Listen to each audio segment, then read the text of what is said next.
And well, in Calc 1, you already covered a little bit of applications to integration, but really not the applications per se, but rather in the sense of what the integral represents, which is the area under the curve, right? So briefly, for example, if you have some region, some function f of x, all right, between a and b, the integral from a to b of the function f of x with respect to x, what does that represent anyway when we integrate within limits? The area under the curve, right? So that's the area. That is this shaded area below the curve. So, and even though I don't think you really did applications to area, well, that was the whole idea to construct the situation, you know, finding the area of a rectangle and then approximating maybe by 4 rectangles, 5 rectangles. Well, ultimately that's an approximation. However, the idea was to use a Riemann sum to add infinitely many of those rectangles to get the actual area under the curve, right? That was the whole foundation behind finding the area or the integral, all right? But well, in this case, we're going to extend this idea to find area not just under the curve, but rather between two curves. So, for example, as a very generic graph, you know, if we have this function f of x, right, and then another function g of x, right, and as usual, from within the limits a and b. So we want to find the area between these two curves. All right. I mean, think about what we learned back in arithmetics or basic geometry. So we were able to find areas of rectangles, areas of other kinds of parallelograms, triangles, you know, more defined shapes. In calculus, we use integrals to find areas of weird looking shapes like this, like curvy shaped regions like this, because for example, for a rectangle, all we can do is just use a ruler, measure the dimensions, multiply length times width. Well, that's our area, right? But for something looking weird like this, well, we cannot measure this curvature with a ruler. There's no way we can do so. That's why we represent this with functions, and we use the integral in this case, right? Well, to find this area, if we consider this area as two separate entities here, this is the same as doing the following: finding the area under the top curve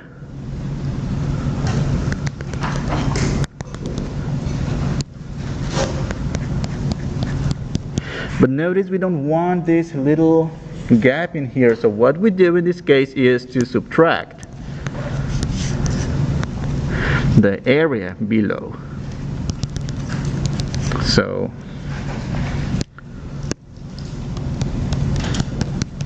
like this. That is, so from here this gives rise to the area. It's the integral of from a to b of the function f of x minus g of x with respect to x. And well, putting this in words, how about call this f the top function and g of x the bottom function. All right, and well, I mean, we can relate this top minus bottom thing, well, when we compare height. We always subtract this when we want to compare the heights of maybe two buildings or two people or two structures in general.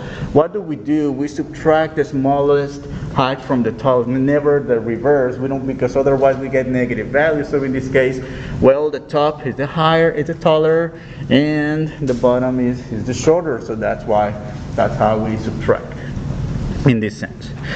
Well, of course, there are situations in which having functions of x and defining our region as a top minus bottom may not give us the result that we want. Well, it should give us the same results, but may give us trouble when it comes to the setting. So in those cases, we may need to switch the problems in terms of y. So, for example, in the same way, we would define instead a function f of y and g of y. Alright, and instead of integrating from a to b, we integrate from c to d. Okay, so, and well, how do we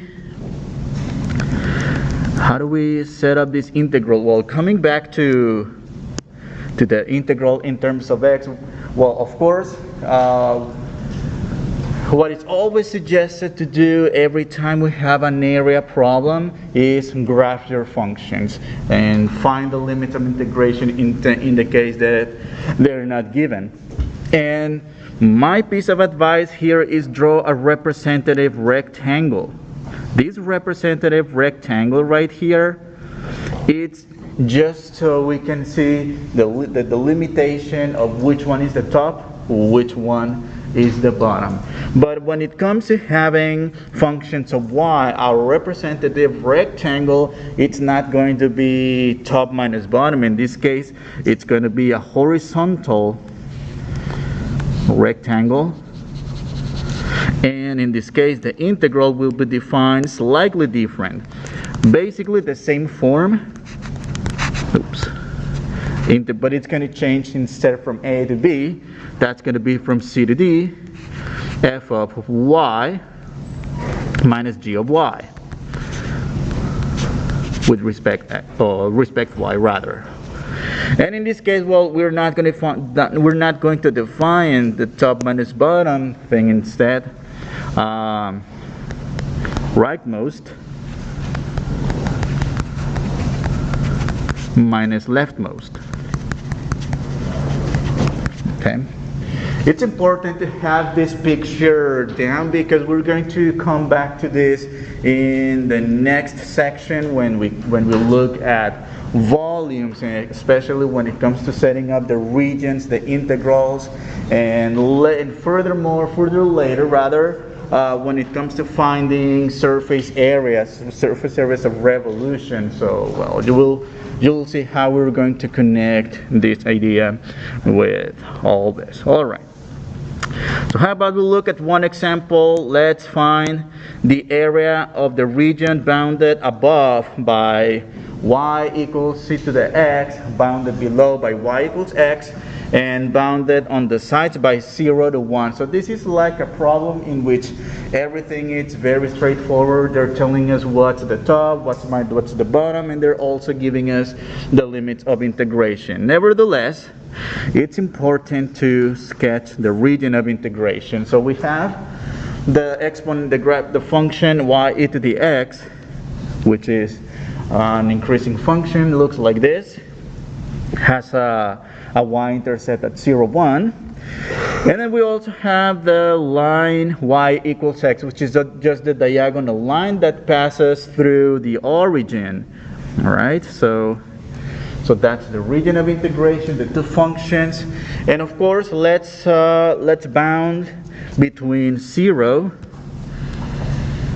and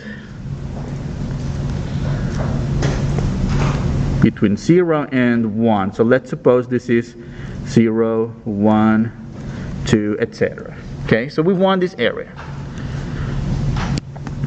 Let's shade the area that we want to find, and let's have that representative rectangle. And that's so we can easily see which function is the top, which function is the bottom one. So which one is which? Which function is the top, the line or the exponential?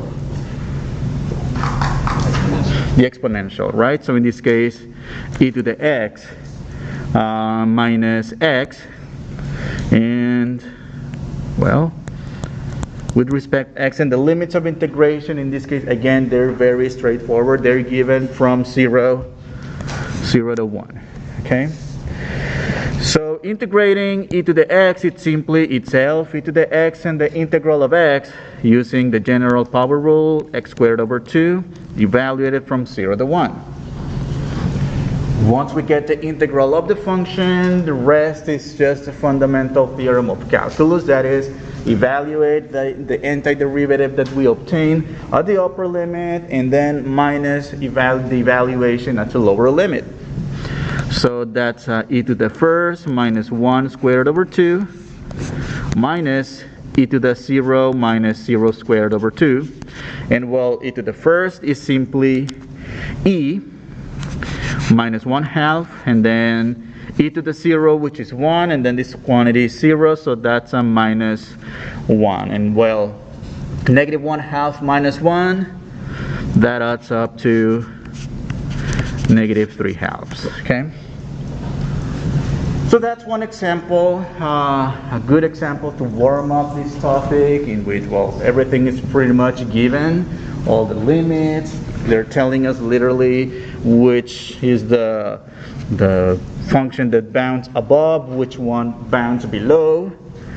And well, so let's look at another kind of example. Find the area between the curves y equals to x and y equals to 6 minus x squared.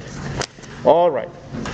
So number one, let's have a look at the region of integration. Well, in this case, they're not giving us the limits of integration. They're just telling us the functions, and they're not this time they're not telling us which one is bounded above.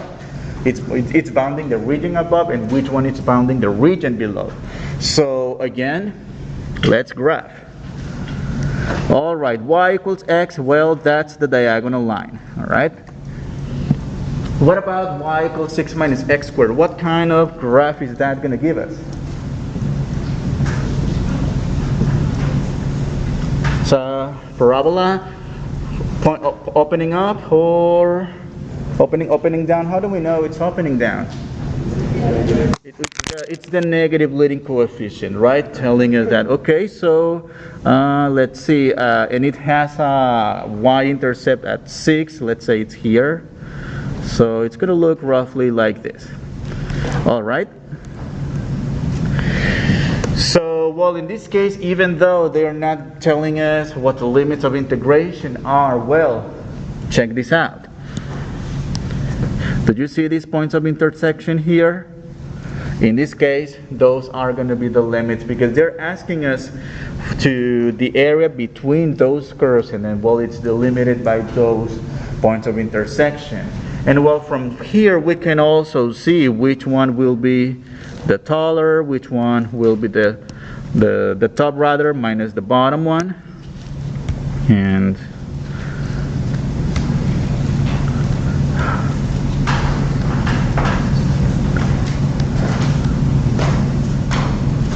so the top will be the upside down parabola, the bottom one will be the line in this case, all right? So, but in this case, we cannot evaluate an integral without having the limit. So, how would we find the limits of integration? Any ideas?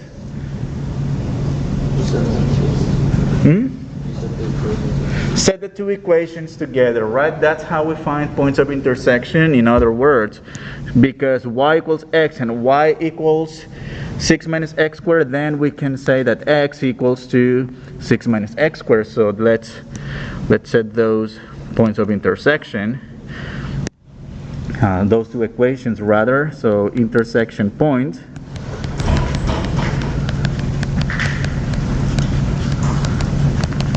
this will be, okay, x equals 6 minus x squared. And then, well, in this case, we need to solve the polynomial equation. Well, so any ideas on how to solve the polynomial equation? Yes. To the left-hand side, so the x squared becomes positive x squared plus x, and then this 6 becomes a negative 6. And, well, we have a trinomial. And then in this case, we can solve this equation by factoring. Well, in this case, we need to decide which factoring technique is the best to factor this polynomial, this trinomial. And well, every time you have a trinomial whose leading coefficient equals to 1, we can use the double bubble method. Yeah, we have two bubbles here, and just put the x's, and then let's find factors of -6 that add up to +1. What are those factors? Of course, one has to be plus and one has to be minus. +3, -2. Because we want the product to be negative, yet the addition of the numbers has to be positive, okay? Well, from here, the zero product property tells us that x equals -3 and x equals to 2. So those are the intersection points, and therefore those will be the limits of integration when we set up the integral that will calculate the area between those two curves. Okay? So let's see.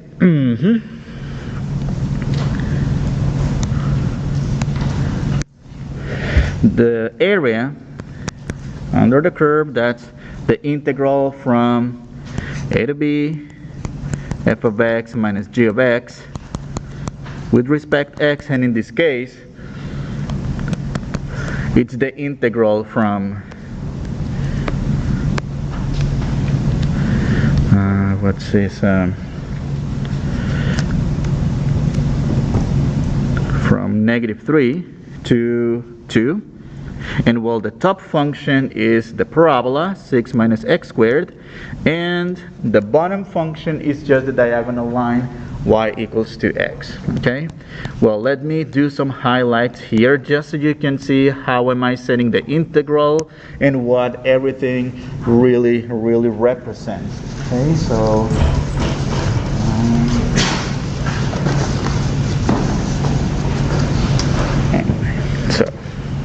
in this case, this is the top and this is the bottom. Okay, that's how we're setting up the integral. And well, typically we'd rather write these polynomials in descending order of powers to make, you know, our lives easier. -3 to 2, -x squared minus x plus 6, and just integrate term by term. So in this case, there's really not even a use substitution. Again, it's just a general power rule to integrate. That's a -x cubed over 3 minus x squared over 2 plus 6x. And in this case, evaluate it from -3 to 2. And we're essentially done with the calculus part of the problem. The remaining part of the problem is a fundamental theorem of calculus, which really is evaluating the antiderivative that we obtained at the upper limit and then minus the evaluation at the lower limit. However, well, in this case, I'm going to write all the steps here because there's a lot of negative signs going on here. And you should be aware of this, you know, even though it looks like very simple functions to work with, but you'll see. So this will be -2 cubed over 3 minus 2 squared over 2 plus 6 times 2. And then, okay, let me move this, make this smaller maybe. Minus, be careful here with signs, that's negative. I'm going to put parentheses around the -3 that gets cubed over 3 minus -3 squared over 2, and I'm running out of space here, plus 6 times -3. Okay. Let's do one calculation at a time. So here we're going to get, okay, that's a negative. Well, because of the sign, it's outside, so that's still going to become negative. 2 cubed, which is 8 over 3. Let's just leave it as 8 over 3. 2 squared, which is 4 over 2. That reduces to -2 plus 12 So that's the first group of parentheses. For the second group of parentheses, well, that's where, like I mentioned, there's a lot of negative signs going on. So let me do this in slow motion. Number one, what do we have here? Negative 3 cubed, which is negative 27, right? Because when we raise to an odd power, the negative number remains negative, but in this case we have a negative in front of it, that's going to become a positive, okay? But 27 over 3, isn't that a 9? And over here, a similar situation, however, this negative 3 squared becomes positive. But in this case, that number has a negative sign in front of it, that's going to remain negative. And well, 3 over 9, that's 9 halves. 9 halves and minus 18. All right. Okay, let's simplify the numbers inside of the parentheses. Well, without too many calculations here, well, I'll give you the results to this is 22 over 3 minus the quantity negative 27 over 2, and combining these two numbers together, this should give us 125 over 6, and that's final answer.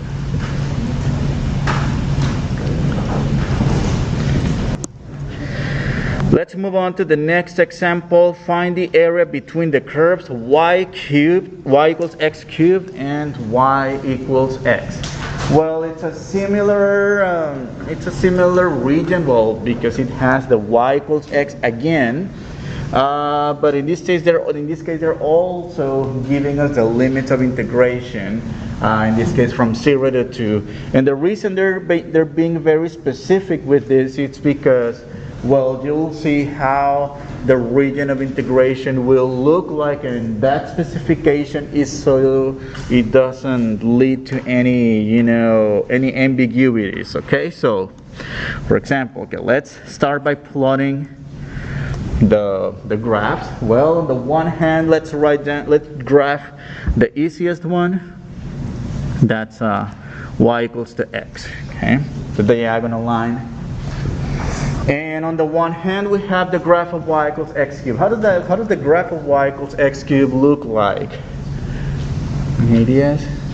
So it's like an S, right? And it's an increasing function, and it looks like this. Okay, I'm going to try. It sort of looks like this, okay? And well, just looking at the region here. Okay, let me zoom it in so you can see this better. Okay, let's forget about the wording of the problem. Let's focus on the region of integration for a second. Well, if in this case, they're specifying this 0 to 2 for a good reason, but let's pretend that we didn't have that 0 to 2. How do we treat the integral? Well, number one, notice how we have how many points of intersection. That's 1, 2, and 3. All right? And then there's something interesting happening here. Number one, when we shade this region, this in a way gives rise to two different regions of integration. Why? And we will have to solve this problem using two separate integrals. Why is that? Because in the first region right here, that when we set up the top minus bottom, the top is the x cubed, but the bottom is the x. All right. However, when we focus on the second part of the integration, do you see how the top minus bottom get reversed? This time it's the top, the linear function, and the bottom function, x cubed. All right? So that's how we would set up the integral if we were asked to find the area bounded by the two graphs without any additional information. However, Notice something here. Well, actually, it's still going to require two integrals anyway, because they're asking us to go beyond 1. You'll see anyway. So this is how the setup would pretty much look like. But let's again find the points of intersection between the two equations to have an idea what the points of intersection, or rather the limits of integration, will be. So we will set up x cubed minus x cubed equals to x. All right. And well, to solve this equation, should I divide by x on both sides? Or what would be the best strategy to solve this equation? Any ideas?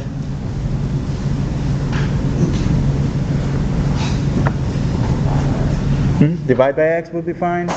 Well, be careful with dividing by x, because if we divide by x over here, we are potentially dividing by 0.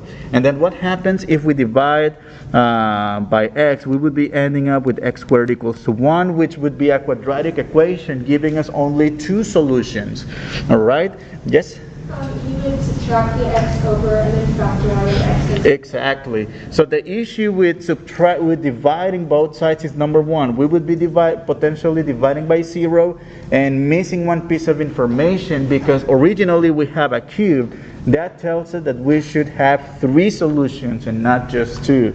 So, and I mentioned this because this is a very common mistake when doing homework on exams. So just wanted to bring this up just so you don't do this at any time. So that's x cubed minus x equals to 0, and then by factoring, x times x squared minus 1. And x squared minus 1, it's one of those special forms to factor polynomials. That's a difference of squares. X minus 1, x plus 1. And from here, x equals to 0, x equals to 1, x equals to negative 1. All right? Okay, let's go back to the region of integration. So, okay, so this is our x equals negative 1 right here. This is our x equals to 0. And this is our x equals to 1. All right? Are you guys following me so far? Yes? Okay, but here is the thing.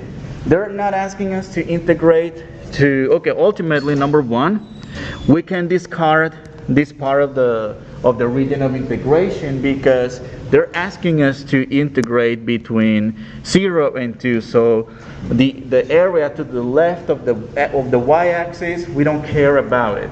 In fact, we are going to care about the area right here, but also we need to keep going too. So this is x equals 1, x equals to 2. So somehow we want this area as well. So in the end, we will have to set up 2 separate integrals. And so let's go ahead and do that. So that's okay. Let me label this as area 1, and let me label this as area 2. Okay. So the total area, which I will label a subscript with a T to denote total area, that will be area 1 plus area 2. And each area right here will have a different integration, a different integral setup. So you'll see. So on the one hand, that's the integral from 0 to 1. That's area 1. Area 1 comprises the limits between 0 and 1. And in this case, the top is the linear function, and the bottom is the cubic function. That is x minus x cubed with respect x plus the integral that describes the area, area 2, labeled with area 2. That'll be in this case the reverse. In this case, the top function, okay, representative triangle here, just to denote which one is which. The top one is the cubic this time, and the bottom one is the linear. But in this case, the limits of integration are going to go from 1 to 2. Okay? Imagine if they asked us otherwise to integrate between -1 to 2 and not from 0 to 1. Did you see how we would have said instead 3 integrals and not just 2? Alright? So, okay, so how about we evaluate these 2 integrals? Again, general power rule, not even a u substitution at all. So the integral of x is x squared over 2 minus x to the 4th over 4. And that's going to go from 0 to 1. Plus x cubed over 4 minus x squared over 2 from 1 to 2. Two different results, two slightly different results in terms of the antiderivatives. But be careful with the limits of integration. Yes? It'd be x squared over x to the 4. Yes, it's a 4. Thank you. All right, so let's do fundamental theorem of calculus. Okay, for the first integral, so that's 1 squared over 2 minus 1 to the 4th over 4. Okay, so here is in a way a shortcut notation, if you will, that we are allowed to do. And I'm going to discuss this because I'm going to be doing this throughout the semester to save time, and you might want to use this on exams, quizzes, homework as well, to save time as well. Did you see how this lower limit, which is 0, when we plug it in, it's going to give us 0 and 0. You don't have to write this 0 squared over 2, 0 to the 4 over 4. Just write down a big 0. That's good. No, okay? And again, that's just to save time. So that's the evaluation for the first integral. Let's do the second integral. So plus, okay, so 2 squared, or 2 to the 4th over 4 minus 2 squared over 2. And then in this case, minus 1 to the 4th over 4 minus 1 squared over 2. Alright? Whoops. Okay, so that's 1/2 minus 1/4. Isn't it 1/2 really 2/4? And 2/4 minus 1/4, that's 1/4. Minus 0, well, that's still just 1/4. On the other hand, what do we have here? Well, so that's 2 to the 4, which is 16. 16 over 4, that's 4. And 2 squared, which is 4 over 2, that's a 2.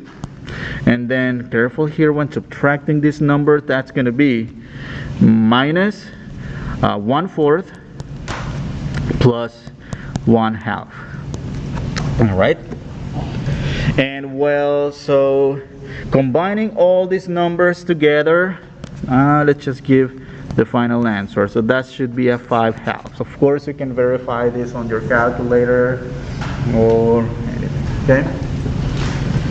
I mean, the most important parts of this type of questions is how to set up the integral, how to sketch the region of integration, how do we interpret, how do we go from graph to integral, and depending on the information there that we're given in terms of, are we given the limits of integration, we have to figure them out, and even if we're given the limits, maybe the regions of integration get twisted like in this third example. And well, let's do one more example. Find the area enclosed by y squared equals to x plus 2 and y equals to x minus 4 and x equals to 3. Oh, number one, I think there's a typo here, so this shouldn't be here. Okay, only the two equations. Okay, so number one, well, in this case we have this y squared function that we might want to instead write in terms of y. Okay? Well, or maybe not just yet. Hold on. Okay. Initially, we have this function y squared equals x plus 2, but we can rewrite this function by solving for y, but there's a little issue with this. Y equals plus or minus the square root of x plus 2. This is an implicit function that outputs two different results for y for the same x, right? Well, this is really not a function actually. We would fail the vertical line test. That is, we would have two cases.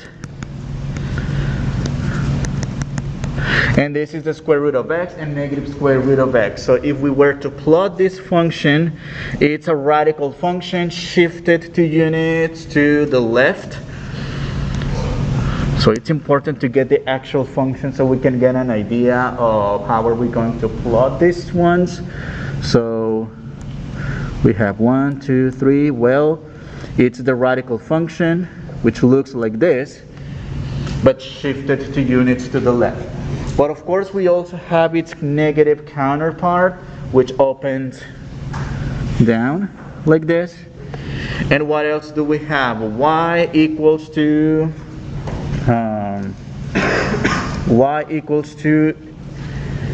x minus 4. So that's 1 through 3, 4. So we're going to have a linear function that will look sort of like this.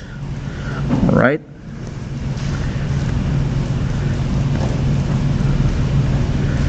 Well, so here is the issue with this region of integration, guys. Number one, the issue, whenever you see anything like this, it's this sharp corner right here. This cusp right here, it's going to make us divide the region of integration into 2.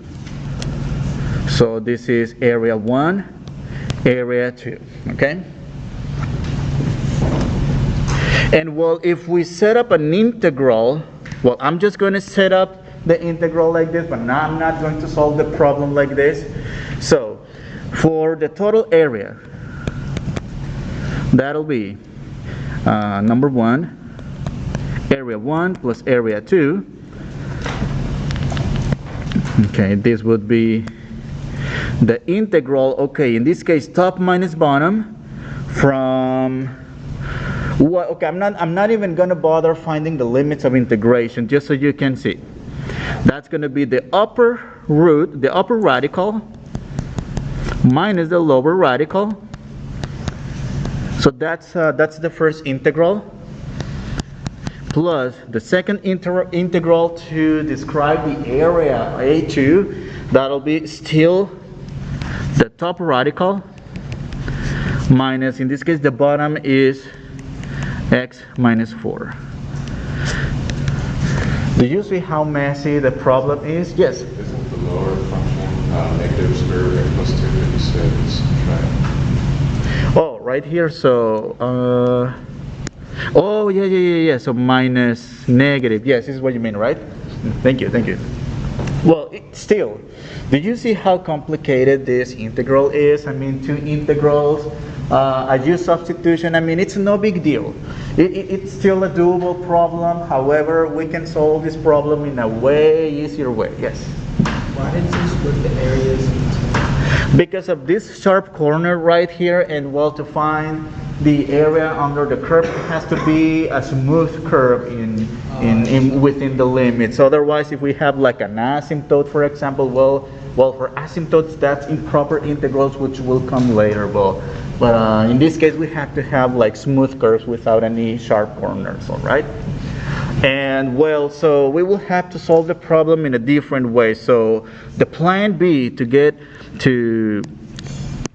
out of the way here is, well, define functions of y.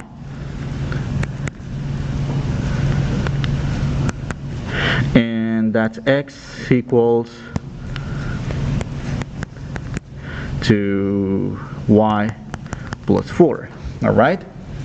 And if you look at these functions, they are even way easier functions to work with, not even radicals at all. And instead of defining, check this out, instead of defining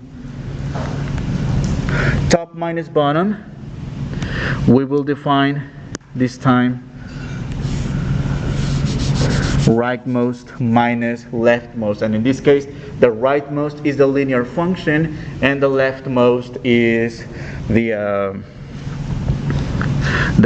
parabola, in this case the parabola in terms of y, which is a radical in terms of x. And well, in this case we're running a little bit of time, so I don't want to spend too much time finding the limits of integration, or rather the points of intersection. This is y equals to -2, and this upper limit is y equals to 3. Of course, you can get that by setting these two equations together, solving the polynomial equation the same way we did in example number, what was that? Numbers 2 and 3, all right? And so let's set up the integral. How about that? First of all, in symbolic form, integral from c to d, that's f of y minus g of y, which in this case is the rightmost minus leftmost. So the rightmost again is the diagonal line, but be careful how we write this. Notice and recall rather that we're working with functions of y. So area equals the integral from -2 to 3, and that is going to be the rightmost, which is y plus 4.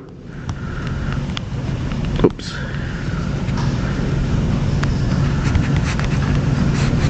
And then minus the leftmost function, which is the parabola, in this case y squared minus 2.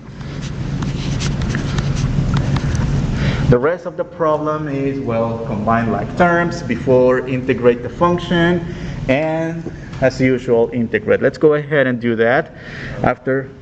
Yeah. You made a typo. You wrote dx instead of dy. Yes, thank you. All right, dy, so area equals integral -2 to 3, so that's the polynomial -y squared plus y plus 6, and just integrate term by term. That's all we need in this case. Let me continue here in case I need additional space. So that's negative y cubed over 3 plus y squared over 2 plus 6y. And this gets evaluated between -2 and 3. All right? And while doing the arithmetics again, we might need to be aware of those combinations of negative signs as in the second and third example. But well, I mean, I will just give you the answer to this integral. I'll let you verify this. This should be 125 over 6. Okay?